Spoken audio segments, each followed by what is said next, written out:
Hello and welcome to the Nurse Rosa's Insights podcast. I'm your host, Rosa Hart, and today I'm joined by legendary Renee Thompson. Thank you for being with me today. I'm happy to be here, Rosa. I'm excited to have a conversation with you about disruptive behaviors and whatever else we want to talk about. Right. And you're trying to disrupt the disruptive. I reached out to you as a fellow podcaster because Yeah. you've been working dedicatedly for the last 15 years or so on nursing incivility and encouraging nurses to be nice to each other instead of eating our young, which is the catchphrase. And so thank you for your work in that.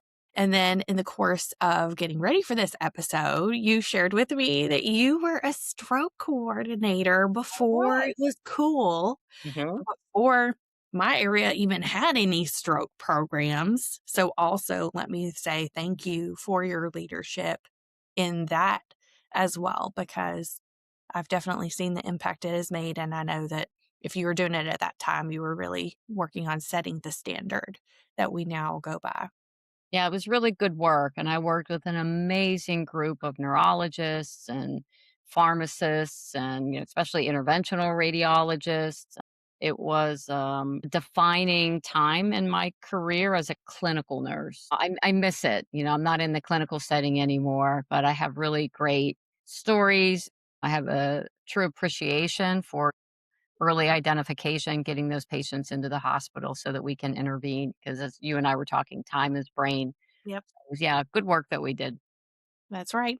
And still works. If you see anybody showing the signs of stroke, call 911 and get it dealt with right away, and maybe you can reverse it. So, Renee, would you tell us a little bit about the work you're doing right now addressing incivility and through your podcast? Yes. Well, I was working full time in a corporate position for an organization. I was responsible for professional development of about 10,000 nurses. And so I spent a lot of time with nurses talking about what they needed to be successful professional development. And all they wanted to talk about was how badly the other nurses treated them. And so I've done so many things you can do as a nurse. And it kind of reminded me that uh, it didn't matter where I worked or what role I had, there was always someone who I swear made it their mission to make my life difficult. And I thought working in healthcare is hard enough without worrying about your coworkers making it harder. And you mentioned this, Rosa, nurses eat their young. Well, I decided, enough was enough. We've been talking about this problem for a decade, but what are we doing? So I quit a great job, start my own company. And honestly, it was just to be a speaker. I've always found myself in front of audiences speaking, and apparently I'm pretty good at it.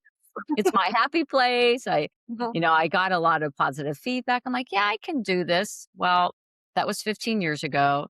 And from there, because of the impact that I was making, people wanted more and my strategies were working. So then we became an institute. And now we are actually the only company in the world dedicated to eradicating bullying and incivility in healthcare. We don't go outside of healthcare. I still do a lot of speaking. I was just in Dublin, Ireland, where I gave a keynote at a conference. So still do a lot of speaking. We do a lot of consulting. We actually have a system that we implement, and then we have an online academy. And it's not just me. I have a whole team of people who are passionate and committed to addressing bullying and incivility in healthcare because we have such important work to do that this interferes with it. And so that's kind of my story of how I started doing this work and sort of a general overview of the Institute and what we do. And yes, I have a podcast, I blog, I have a YouTube channel, we do webinars. So Mhm. you name it, we do it. Mhm. Yeah, and explain to me how you turn your professional speaking career into an institute. Like what constitutes an institute? Because when I hear institute, I think of a big company or something like I don't know, big lot of people. So Yeah. what pieces come together to make something an institute? Well, that's interesting, Rosa. I don't think anyone's ever asked me that question. So this is Do I get to see you work out the yes, answer? yes. You get this like fresh raw. Yes. I remember when I was doing these keynote presentations, people wanted more. So I'm like, okay, we'll do half day workshops, more 2-day seminars, more. And then people wanted me to, go to their organization to implement my strategy. So they asked me to be a consultant. I'm like, I don't know how to be a consultant. So, as nurses, we just learn, you figure it out. And I was working with a business coach, and we decided to take a lot of my content and turn it into and create an online academy. And I will never forget this. I spent a day and a half at her house. My husband came with me, and we sat down, we were strategizing. And I remember where I was sitting. I remember where she was sitting, and she looked at me and she says, Renee, you are, because we had a whole team of people too who were Mhm. speaking, doing other things. She said, you are no longer a personality company. You are no longer Renee Thompson. Okay. You are an institute, because it's not just one thing that you do. You have a whole portfolio of options and services and content. Like, it's like I've atomized all of my content into so many different, forms. Mhm. She said, you're an institute. And then, like, I had a little goosebump moment. Right? And then we talked about, all right, what are we going to call the institute? Right? And, like, there are a Wow. lot of titling. I'm big on titling. So you always want to title something in the direction that you're going. So sometimes I'll go into an organization and they'll have a anti-bullying committee or a bad, bad behavior committee. I'm making Oh that up. my. Okay. So we decided we didn't want to be the Stop Bullying Institute. We didn't want to be the Anti Bullying Institute. We wanted to be the Healthy Workforce Institute, because that's Um, the direction that we're going. So that's kind of how we became an institute. There wasn't a fill out this form to see if you qualify to be an institute. It was yeah. more of a realization that we have this huge portfolio of content and services and strategies for people. And I always say we have free, we go from free to lots of money. Mhm. So we have something for everybody's budget. There is something that can help you. That is amazing. I'm so glad I asked because Yeah, that was me too. I wasn't sure how that happened. And also, it's like I've worked with institutes. And so I was like, how does one person become one of those? That's a big jump. But I love that you have a team. I mean, I wish I had a team. I could use one. I could put them all to work for sure. I know. And my team is amazing. And we're at the point right now, though, that we have very little bandwidth. Like, everybody is so stretched. So we're actually looking at what point do we want to bring somebody else onto our team? And we have a core team, and then we have a team of other speakers and consultants. And so, yeah, it's just trying to balance all of that. We have a lot of work that we can do, but it's just making sure that we have the right people doing the right type of work. And that's not easy. A lot of people have come True. and gone from the Healthy Workforce Institute, but we have an amazing core group of people Mhm. behind the scenes who really help make things work. Have you created any AI agents to help you? We are working on that. So Mhm. AI is our big focus this year. We've been using AI for some content creation. So what I like to do is I like to dump in. This is what I'm like. I kind of put in my content, Mhm. and then I'll ask AI to make it pretty, Mhm. and then help me to atomize it. So we just launched and published our framework. Okay, it's our Healthy Workforce Framework. It is a system on how an organization can eliminate bullying and incivility. So we give it the framework, and then, you ask it, okay, can you give me 3 scripts that I can, do a YouTube series on it? Can you take this and turn it into 2 different blogs? Like, what else can you do with it? So we use AI a lot for helping us take our existing content, and I used the word atomize before. Like, what else can we do with it? Whoops. Mhm. And repurpose it. Yes. Um, I wanted to ask you because you've been thinking about this from a big picture standpoint as it has affected all of healthcare, in that we have a huge nursing shortage, Mhm. but also on a more granular level, down to the individual level of working with people who are dealing with this on a day-to-day basis. Do you think that with a huge amount of turnover of like older nurses leaving, there's been any kind of shift in incivility? Like, as far as has it gotten significantly better or worse? Because there are so many other contributing factors to drive people away from the bedside. So I was just wondering if that's anything you've been able to tell a difference since the pandemic. Well, yes, there is a difference. And honestly, when the pandemic hit and we were being, you know,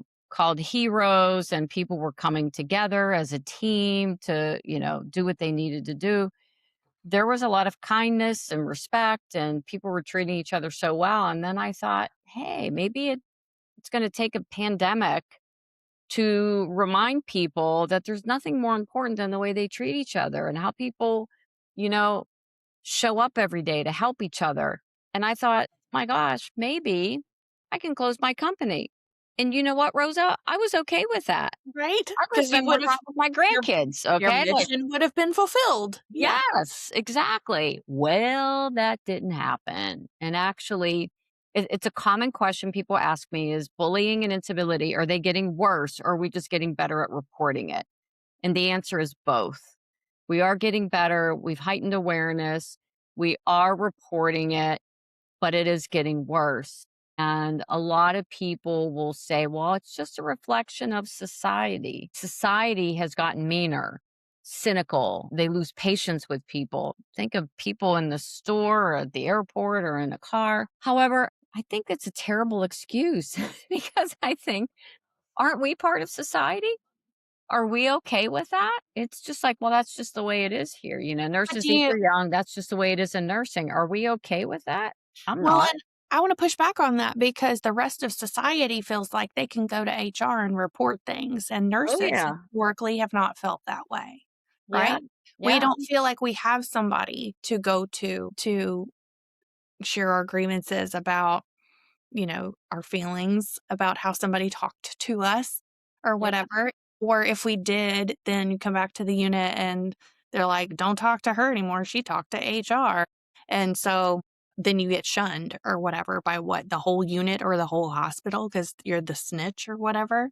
So I feel like nursing has a very distinctive relationship with incivility Yeah. in that if any other profession outside of healthcare had these kind of interactions, I feel like they feel like they could go to somebody and report it and somebody would care. That's not what I've seen. So in general, this is a global issue and it goes beyond healthcare. There's absolutely a disconnect between employees and their leaders and HR. And that's why the work that we do, our framework in particular, solves the root cause of all of what you just said. First of all, you have to have an organization that recognizes the importance of their culture and behavior, and they can't continue to ignore disruptive behaviors from their star performers, from their physicians who bring in a lot of revenue, from their tenured, most clinically competent, nurse or a leader who's been there for decades. Like everybody has to be held accountable to the same, conduct expectations. And that's not what's happening. So you have to strengthen the organization and build in those processes and policy process, yeah, that they play a role, but that's not going to solve this problem. The next piece of this, Rosa, is you have to equip those leaders with the knowledge, skills, tools, and confidence to start addressing these issues. So that staff nurse who feels that they have to go to HR to complain about a coworker, they need to be talking to their leader about that But what issue. if the problem is with their leader? Well, exactly. Sometimes it is the leader. And then it can't just be the leaders, you have to empower the team. So you have to create a culture where if you and I are coworkers and you treat me in a way that's really disrespectful, that I can say, "Hey Rosa, can we talk about what happened yesterday?" And just have I don't know if you dialogue. realize, yeah, that this is what happened. This is what you did. Not okay. So it's not any one thing. It's a lot of things, and that's why you gotta have a system for this, and that's what we have. We have a system that works. what I love is we partner with HR, we equip the leaders, we equip the teams, and it's not just nurses, it's the physicians, it's Mhm. respiratory, it's the support staff, it's everyone. And we create like a compact that says this is how we treat each other. And then you have to teach people how to address it on their own. And Yeah. if they're not willing, because honestly, there are some people I don't know that I would confront because I don't think they're maybe mentally healthy and they may retaliate against me. Like, I'm not Mhm. saying you have to confront every single human being on this earth. Like, it just doesn't work that way. But you have to start at least addressing some of these issues, one to one, and equipping people with the knowledge, skills, and tools to be able to do that so that nobody should ever feel like their first option is to go to HR. Like, it should go Well, to and what I was saying is that nurses don't feel like it's an option. no. I mean, that I've necessarily seen or Or heard. you know what'll happen? You'll see a lot of anonymous reporting. Yes. And then it's like, don't get me wrong, you have to have anonymous reporting. There has to be a place where someone feels that if they don't feel safe speaking up and identifying themselves, there has to be a place for them to report. But the problem with that is then it's really hard to then solve that issue if we don't know who said it, if the information's not there. But what I will say, bottom line, human behavior is very complex. There's no do these three things and it makes everything better. But I do know it can get better. And we've seen it. I mean, this is what we've been doing for 15 years. And it involves everyone. Everyone plays a role in, cultivating a healthier work culture. Do you have any stories you can share of how the framework has been used by an individual in dealing with some of these issues that was successful? Yeah, I have so many stories. I'll share one. We implemented our system at a hospital. It was Inova Faros Hospital. Lainey Brown was the clinical director of a labor and delivery department. And so we have a validated survey tool that we do a baseline assessment, we do the intervention, we reassess. Well, when Lainey got her results, they were bad. Her initial baseline results were bad. It was all about, conduct. We have questions about specific behaviors. We have questions about the leaders, about the physicians, and general culture. And I thought for sure after she got her results, we hopped on a call. She was emotional, and I thought, oh, she's going to quit. Like she took them personally. And then you know what? We worked with her, we worked with her team. And within a year, at first she had, I think, like a 40%, 50% turnover rate. She ended up with a waiting list people who wanted to work in her department. Oh my gosh, that's amazing. He had the highest improvement in employee engagement scores, 18% increase. And the do I feel a sense of belonging increased by 40%. And now Lainey is What? talking about healthy work cultures and how you can address disruptive behaviors as a team. And I have dozens of additional stories just like Lainey's. So it's possible. It takes time, though, Rosa. It doesn't happen overnight. It takes Definitely does. time. Yeah. And that can be so hard when you have a lot of turnover. So if you're in an environment where there is a lot of turnover and it's hard to Mhm. keep the momentum going if you're Yeah. constantly having to start over, have you found anything that's been very helpful in that kind of environment? Well, do you have to think in terms of why is there turnover? So I always say when you're faced with any sort of negative trend, you think it might be a trend. We hear turnover. Sometimes the issue of racism shows up, where people feel like they're being targeted just because of the color of their skin. And so, what I always recommend first is that you get curious. Is this really happening? How is it happening? Is this a pattern? Is this a one time situation? So when it comes to something like turnover, it's really important to figure out why are people leaving? We know based on the studies, people will leave when they feel they're not being treated well by the people they work with. And that could be their coworkers, that could be their leader, that could be, fill in the blank. Is that true? Or is there something else going on? So I know a lot of organizations, they do these exit interviews. I think they're a waste of time when it comes to finding out why someone left. If somebody quits because of how badly they were treated, they will not tell you the truth in their exit interview. So what you do is you wait until they have another job. You wait 6 months later and then you ask them, "Okay, why did you leave?" As long as it's not an obvious, "Okay, my husband, my wife got transferred out of state. Right. I got my degree and now I'm gonna work as a nurse practitioner somewhere else." Like, there's that turnover, which is kinda healthy turnover.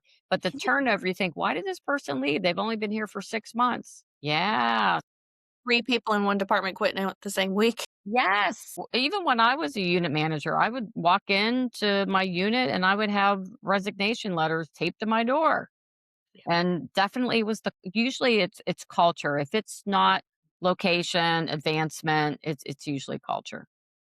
And culture can help people stay in a place that otherwise would be really under-resourced Yeah. because you don't wanna let your people down, right? You wanna show up for them, and you feel like, "Well, at least we have each other's back."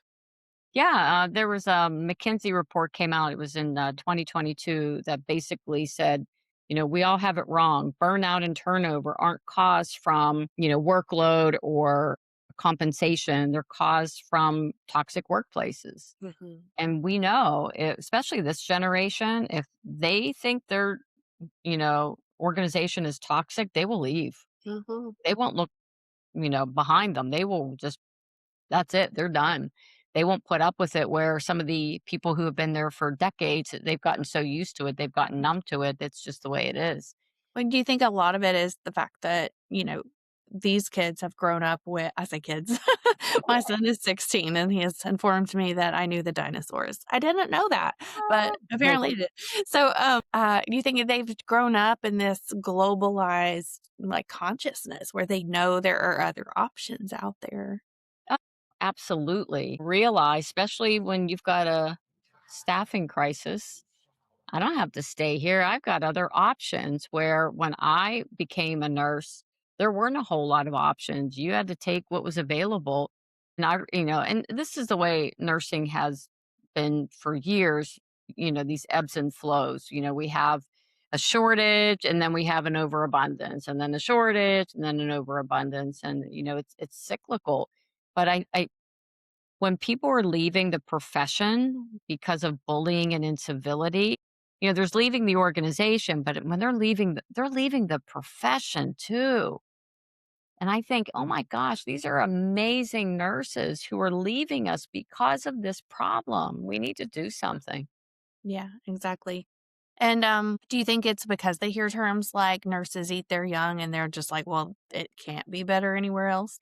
A lot of it is, I think they become, I don't know, in a way, they're disappointed, and that's not a strong enough word when they don't see any action being taken in their departments. And now there's a perception that the leaders aren't doing anything about it. There is a difference between the leader who knows that there's an issue and is working behind the scenes to address it versus the nurse walk up to their manager and say, "Hey, you know what I mean? This person just treated me this way." And the leader saying, "Suck it up, buttercup. You got to grow thick skin," and or justifying their behavior. "Oh, they're a really great nurse. Just don't get on their bad side." Like, we have to stop that. I will tell you, there are a lot of leaders who are trying. They are behind the scenes trying to do something about it.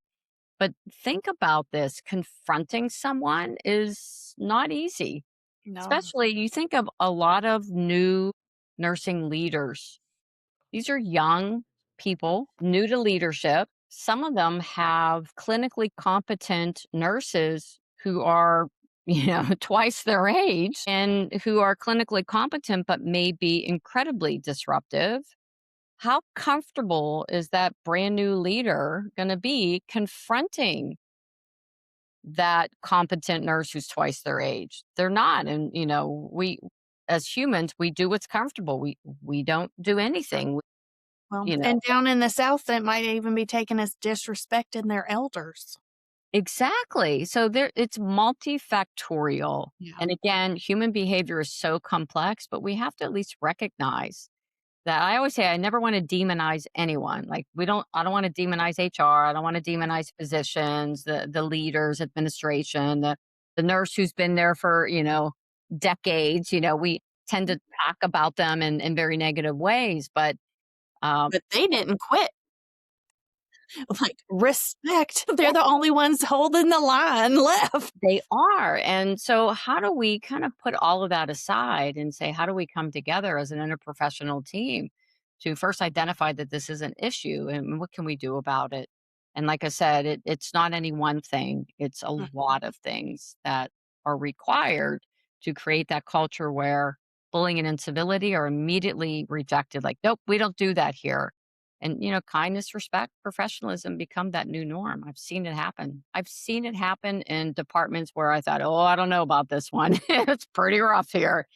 And we've been able to turn them around, but you got to get the whole team on board. Yeah, and I have seen where it has made a big difference, like, you and I were talking before about Mhm. our mutual friend Kathleen Bartholomew Yeah. and her work on lateral violence. Mhm. I was an aide, and she had just spoken at some event. I didn't get to go to it, but I heard about it for the next year or 2, and Wow. whenever people were, like, being sassy or whatever, they would tease each other like, "Lateral violence," and reminding each Mhm. other. It was a gentle reminder, usually just in jest, but it was that reminder, and, like, we had a board up on the unit that talked about what lateral violence is and how to talk to each Yeah, other respectfully and, stuff like that, and so things like that really do make a difference, and I they have do. seen that. They do. And one of my favorite examples of something that's very similar to what you just shared is when we're working with a group, when somebody shares with me that someone approached their coworker and said, "Hey, we need to have a healthy workforce conversation," which means we need to talk about something, going to be honest and respectful, might be uncomfortable, but we agreed. So I just when I hear that, I'm like, "Yay," and that's what it is. It's recognizing that sometimes these conversations are difficult, but they're important. And another result of some of the work that we've done, and again, it's another one of my favorite sort of outcomes, is I keep hearing that once everybody is equipped, they start having conversations with each other, conversations that they would have never had before. Because everything goes, people talk about each other, they don't talk to each other. And now they're talking to each other. Like, I hey, we're, agree. we're gonna talk we're gonna talk this through. Okay. Good, bad, or ugly, we're gonna have a conversation about it. Because everybody's on the same page, has the same goal. Yeah, and keeping it goal oriented, Yeah. like, I do feel like when I was working at the bedside, it was easy to get past some things like personality issues or whatever because we could focus on keeping the patient alive. In the ICU, it's like we don't have time to be petty right now. If Yep. we are, then somebody might die. And so transcending that Yeah. for that higher cause was really great. I feel like it's harder in non-clinical areas when you could be petty and nobody die immediately. Yeah. Um, but, I do need to ask you my billion-dollar question, and that is, if you were given a grant for $1 billion to Mhm. meet a need that you see in healthcare, how would you like to see it used strategically to have the most sustainable impact? Wow. $1 billion. Well, I know that our framework works. I've seen it transform cultures into cultures of respect, professionalism. But a lot of organizations right now, they're so strapped financially. So if I had $1 billion, I would do this work for free. I would go into as many organizations as I could, my team and I would implement our system because I know it works. And I know that there are so many organizations out there that want the help. They just don't have the financial resources. So that's probably what I would do. You're living aligned with your mission Mhm. when you would do it for free. Oh, yeah. Absolutely. Yep. That's the goal, girl. You're living the dream. I am. I always say this is the hardest work I've ever done. Think about it. Every day I am having conversations with people about bad behavior. I'm like, oh, it's a heavy burden. It's the Yeah. hardest work I've ever done, but it's the most meaningful that I've ever done. Yeah.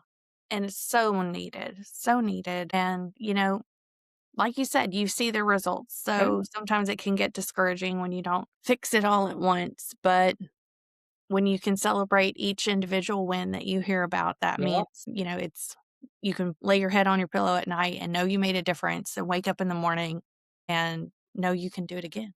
Yeah. Yeah. That's, it's funny. My husband and I, wake up in the morning. I'm like, all right, let's get at it. And sometimes we'll high five each other. Okay, we got this, because we know sometimes it's not easy, but I keep thinking about the difference that we've already made and how many more people we can help. So it just keeps us, yeah, moving forward. Does your husband work with you on this? He does. He actually was in But law enforcement his whole life, military really? police, detective in Pittsburgh. And then as the business started to grow from me being a personality company, he was coming home every night and working. And so he retired and he is our CFO, COO, CHRO. He's also kind of my personal he does all the travel. He's yeah, and he travels with me a lot. We share an office together, so his I'm looking at his chair over there. He's not there right now. I think he's downstairs, but He's your bodyguard? He's he is my bodyguard. Yeah, so I love it when he travels with me because he's always on surveillance. It's like Yeah. always making sure that we're safe. And people wonder how I can like I'm with him every pretty much every day, all day long. They're like, "How do you work with your husband?" I'm like, "Well, I love him, but I also like him. Like I like him a lot." Yeah. We have same values, and he's the kindest man I've ever met. It's my second marriage. We've been together 22 years and I've never seen him be unkind to anyone, never seen him angry. Yeah, Okay. he's a generous kind he's got a generous and kind heart. So beautiful. He's a good Gosh, guy. got a whole other level of goals. Okay. I do. Yeah, he's like I said, good guy. Well, Renee, this has just been utterly inspiring. Yeah. Thank you for putting this positivity out in the world in a framework, not just in inspirational sayings you can post up on the wall, but in Right. practical ways we can apply. And since you mentioned your husband was in like law Mhm. enforcement, he's your bodyguard and things like that, we didn't mention anything about like workplace violence. Is that anything that your institute addresses as part of your portfolio? Yes and no. So if you look at workplace violence, that's really the umbrella term that includes bullying, incivility, physical violence, patient and family abuse, all of that. And even the Joint Commission invited me to be on their advisory panel, their task force for workplace violence, because they Mhm. recognize that it's not just physical violence, it's not just patient and family abuse, it's Yeah. bullying and incivility too. And when my husband was a detective, he did a lot of crime prevention, and Mhm. he has presented on the topic of preventing violence in hospitals and, Like de-escalation techniques. exactly. So not like active shooter, Mhm. anything, but he has I've learned this from him. Physical violence is usually preceded by verbal violence. So when can you like how do we identify those triggers early on? Like somebody's escalating, they're starting to curse, their voice is getting louder. That's when we need to intervene. And we've done webinars on this topic. We've worked with some organizations looking at workplace violence from a patient and family abuse. So I would say it's in our I call it a swim lane because if somebody contacted me and said we want you to do a whole program on employee engagement, I would say no, but I'll recommend someone, okay, Mhm. because we have our focus and we stick to that focus. So I Mhm. call it my swim lane. If somebody wants us to address bullying and incivility in the restaurant industry, no, because I'm in my swim lane. We only do this in healthcare. Workplace violence, the physical violence, patient and family abuse is in our swim lane, but kind of on the edge of it. So we dabble in it, but we are not the people you would want to call to institute a whole strategic plan for workplace violence from patient or visitors coming in with security and on all of that. That's not us. Yeah, I definitely appreciated, like, our security when I appreciate them now when I work in an office, Yeah. but when I was, like, working in an ICU and we would call security if a patient or family member was getting antagonistic, I've really appreciated how our security guards that we had would stop before they got to the room where the patient or whoever could see them and try to check in with us, be like, is this something we can talk you through how to de-escalate it? Because sometimes seeing their uniform Right. alone Makes it could worse. Yeah. escalate the Mhm. situation, and, that was something that I hadn't even thought of Yeah. before. So those visual things that you can do to escalate or de-escalate a situation. Yeah, absolutely. There are things that we can do. And then there's always a situation that doesn't fall into that. And, there's no verbal violence. They just Mhm. escalate to physical violence. But Yeah, most situations, yeah, verbal violence precedes physical violence. So how do we intervene early and yeah. not wait until it gets to the point of physical violence? Yeah, and if we have a good workplace culture amongst Yeah, ourselves, we can support each other, then it fosters a whole better environment it for the does. patients and the families, and they can hopefully feel that too. So it all works together. It does. Renee, if somebody wants to reach out to you to learn more about the Healthy Workplace Institute, where can they reach you? Sure. They can connect with me on LinkedIn. I'm on LinkedIn, Renee Thompson. And they can find all of the resources that I've been talking about on our website. It's healthyworkforceinstitute.com. Thank you. I will have the accurate link in the show notes. So you're welcome to find Renee and her Yeah, institute there and get in on their wonderful frameworks so we can build a better future in healthcare. And for our listeners, if you've enjoyed this episode, please like and subscribe wherever you're listening or if you're watching on YouTube. And feel free to reach out to me if you have any questions or comments. I'd love to hear from you, and I'll see you in the next episode.